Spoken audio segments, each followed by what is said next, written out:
ನಮಸ್ಕಾರ. ರಿವ್ಯೂ ಚಾನಲ್ಗೆ ಸ್ವಾಗತ. ನಾನು ಸೌಖ್ಯ ಗಾಂವ್ಕರ್.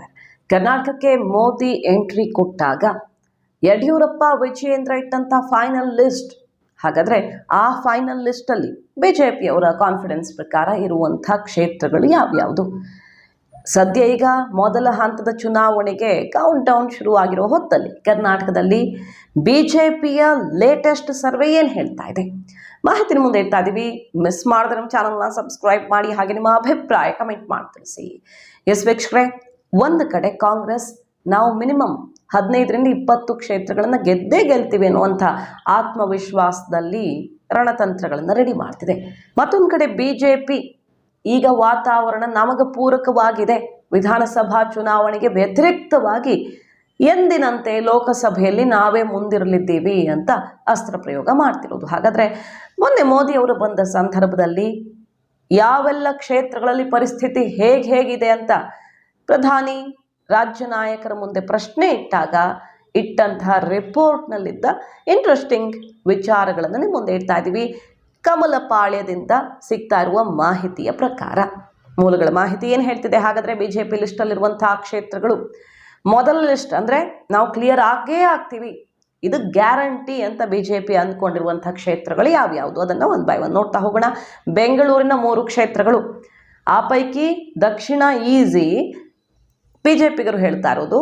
ಬೆಂಗಳೂರು ಉತ್ತರ ಮತ್ತು ಕೇಂದ್ರದಲ್ಲಿ ಫೈಟ್ ಇದ್ರೂ ಕೂಡ ನಾವು ಮೋದಿ ಅಲೆಯಲ್ಲಿ ಅಂದರೆ ಮೋದಿ ನಾಮಬಲದಿಂದ ಆರಾಮಾಗಿ ಗೆಲ್ತೀವಿ, ಸ್ವಲ್ಪ ಪ್ರಯತ್ನ ಜಾಸ್ತಿ ಹಾಕಬೇಕಾಗತ್ತೆ, ಆದರೆ ಬೆಂಗಳೂರಿನ 3 ಕ್ಷೇತ್ರಗಳು ಕ್ಲಿಯರ್ ಬಿಜೆಪಿ ಮೋದಿಯವರ ಮುಂದಿಟ್ಟಿರುವಂಥ ಲಿಸ್ಟಲ್ಲಿ. ಮೈಸೂರು ಕೊಡಗು ಲೋಕಸಭಾ ಕ್ಷೇತ್ರ, ಉಡುಪಿಯಲ್ಲೂ ಕೂಡ ನಾವು ಅಲ್ಲಿ ಅಭ್ಯರ್ಥಿ ಬದಲಾಯಿಸಿರೋದ್ರಿಂದ ಈಗ ಗೆಲುವಿನ ವಾತಾವರಣ ನಿರ್ಮಾಣವಾಗಿದೆ. ದಕ್ಷಿಣ ಕನ್ನಡ ಮೋದಿ ಅಲ್ಲಿ ವಿಸಿಟ್ ಕೊಟ್ಟ ಮೇಲೆ ಸ್ವಲ್ಪ ಟೆನ್ಷನ್ ಇತ್ತು, ಸೋಲಿನ ಟೆನ್ಷನ್ ಅಲ್ಲ, ಅಂತರ ಎಲ್ಲ ಕಡಿಮೆ ಆಗಿಬಿಟ್ಟು ಸಮಸ್ಯೆ ಆಗುತ್ತೋ ಅನ್ನುವಂಥ ಒಂದಿಷ್ಟು ಬೆಳವಣಿಗೆಗಳಾಗ್ತಾ ಇದ್ವು, ಬಿಲ್ಲವ ಫ್ಯಾಕ್ಟರ್ ಇನ್ನಿತರ ವಿಚಾರಗಳು. ಆದರೆ ಮೋದಿ ಅಲ್ಲಿಗೆ ಎಂಟ್ರಿ ಕೊಟ್ಟ ಮೇಲೆ ವಾತಾವರಣ ಬದಲಾಗಿದೆ. ದಕ್ಷಿಣ ಕನ್ನಡದಲ್ಲಿ ಭರ್ಜರಿ ಗೆಲುವು, ಶಿವಮೊಗ್ಗದಲ್ಲಿ ನಾವು ಆರಾಮಾಗಿ ಗೆಲ್ತೀವಿ, ಚಿಕ್ಕಬಳ್ಳಾಪುರದಲ್ಲೂ ಕೂಡ ಗೆಲ್ತೀವಿ ಅನ್ನುವಂಥ ರಿಪೋರ್ಟನ್ನು ಇಟ್ಟಿರೋದು. ಬೀದರ್, ಬಾಗಲಕೋಟೆ ಮತ್ತು ಬಳ್ಳಾರಿ, ಹಾವೇರಿ, ಕೋಲಾರದಲ್ಲಿ ಮೈತ್ರಿ ಅಭ್ಯರ್ಥಿ, ಮಂಡ್ಯದಲ್ಲಿ ಕುಮಾರಸ್ವಾಮಿ ಅವರು, ತುಮಕೂರಲ್ಲಿ ಸೋಮಣ್ಣ ಅವರು, ಬೆಳಗಾವಿಯಲ್ಲಿ ಜಗದೀಶ್ ಶೆಟ್ಟರ್, ವಿಜಯಪುರ, ಧಾರವಾಡದಲ್ಲಿ ಜೋಶಿ ಅವರು, ಹಾಸನದಲ್ಲಿ ಮೈತ್ರಿ ಕ್ಯಾಂಡಿಡೇಟ್. ಇದಿಷ್ಟು ಈ 20 ಕ್ಷೇತ್ರಗಳ ಗೆಲುವಿನಲ್ಲಿ ಡೌಟೇ ಇಲ್ಲ ಅನ್ನೋ ರಿಪೋರ್ಟನ್ನು ಇಡ್ತಿದ್ದಾರೆ. ಮೇಲ್ನೋಟಕ್ಕೆ ನೋಡೋದಕ್ಕೆ ಹೋದರೆ ಬಳ್ಳಾರಿ ಮತ್ತು ತುಮಕೂರಂತೂ ಈಸಿ ಇದೆ ಅಂತ ಅನಿಸಲ್ಲ. ಈ ಲಿಸ್ಟಲ್ಲಿ ಇರೋದ್ರ ಪೈಕಿ ಮೇಲ್ನೋಟಕ್ಕೇನೆ ಈ 2 ಕ್ಷೇತ್ರಗಳಂತೂ ಸಲೀಸಿಲ್ಲ. ಬೀದರ್ ಕೂಡ ಅಷ್ಟು ಈಸಿ ಇಲ್ಲ ಅನ್ನೋದು ಕಾಣಿಸುತ್ತೆ. ಬಟ್ ಬಿಜೆಪಿಗರು ಹೇಳ್ತಾ ಇರೋದು ಈ 20 ಕ್ಷೇತ್ರಗಳು ನಾವು ನಿರಾಯಾಸವಾಗಿ ಗೆದ್ದುಕೊಳ್ತೀವಿ, ಈಗಲೇ ಗೆದ್ದಾಗಿದೆ ಅಂತ. ಟಫ್ ಇರೋದು ಎಲ್ಲೆಲ್ಲಿ, ಸೋಲಿನ ಆತಂಕ ಇರೋದು ಎಲ್ಲೆಲ್ಲಿ, ಈ ಪಟ್ಟಿಯ ಆಧಾರದಲ್ಲಿ ಹೇಳೋಕೆ ಹೋದರೆ ಬಿಜೆಪಿ ಮೂಲಗಳ ಮಾಹಿತಿಯ ಪ್ರಕಾರ ಚಿಕ್ಕೋಡಿಯ ಮೇಲೆ ಹೆಚ್ಚು ನಿರೀಕ್ಷೆಯನ್ನು ಇಟ್ಟುಕೊಂಡಿಲ್ಲ ಬಿಜೆಪಿ. ಹಾಗೆ ಕೊಪ್ಪಳದಲ್ಲಿ, ಚಾಮರಾಜನಗರದಲ್ಲಿ, ದಾವಣಗೆರೆಯಲ್ಲಿ ಡೌಟ್. ಈ ಕ್ಷೇತ್ರಗಳ ಬಗ್ಗೆ ಪ್ರಯತ್ನ ಮುಂದುವರಿಯುತ್ತೆ, ಆದರೆ ಬಹಳ ಕಷ್ಟ ಇದೆ ಅನ್ನುವಂಥ ವಿಚಾರ. ಸೋಲಿನ ಆತಂಕ ಕಾಡ್ತಿರುವಂಥ ಕ್ಷೇತ್ರಗಳು. ಇನ್ನು 50-50 ಅಂತ ಹೇಳ್ತಾ ಇರೋದು ಯಾವ್ಯಾವುದನ್ನು ಬಿಜೆಪಿ? ಚಿತ್ರದುರ್ಗ, ರಾಯಚೂರು, ಕಲಬುರಗಿ, ಉತ್ತರ ಕನ್ನಡ.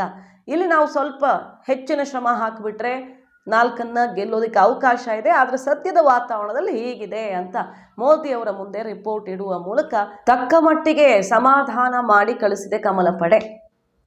ಈ ಪೈಕಿ ಬಿಜೆಪಿ ಹೇಳ್ತಾ ಇರುವಂಥ ಕ್ಷೇತ್ರಗಳಲ್ಲಿ ಕಾಂಗ್ರೆಸ್ ಕೂಡ ಕೆಲವು ಕಡೆಗಳಲ್ಲಿ ನಾವು ಗೆಲ್ತೀವಿ ಅಂತ ಹೇಳ್ತಿರೋ ನೋಡಬಹುದು ನಾವು. ಬೆಂಗಳೂರು ಗ್ರಾಮಾಂತರ ಕಾಂಗ್ರೆಸ್ ತಾವೇ ಗೆಲ್ತೀವಿ ಅಂತಿದ್ರೆ, ಬೆಂಗಳೂರು ವ್ಯಾಪ್ತಿಯಲ್ಲಿ ಬರುವಂಥ ವಿಧಾನಸಭಾ ಕ್ಷೇತ್ರಗಳಲ್ಲಿ ನಮಗೆ ಲೀಡು. ಚನ್ನಪಟ್ಟಣದಲ್ಲಿ, ಮಾಗಡಿಯಲ್ಲೂ ನಾವು ಲೀಡ್ ತಗೋತೀವಿ. ಬೇರೆ ಕಡೆ ಕಾಂಗ್ರೆಸ್ನ ಲೀಡನ್ನು ಕಡಿಮೆ ಮಾಡಿ ಮಂಜುನಾಥ್ ಅವರು ಗೆಲ್ತಾರೆ ಅಂತ ಹೇಳ್ಕೊಳ್ತಿರೋದು.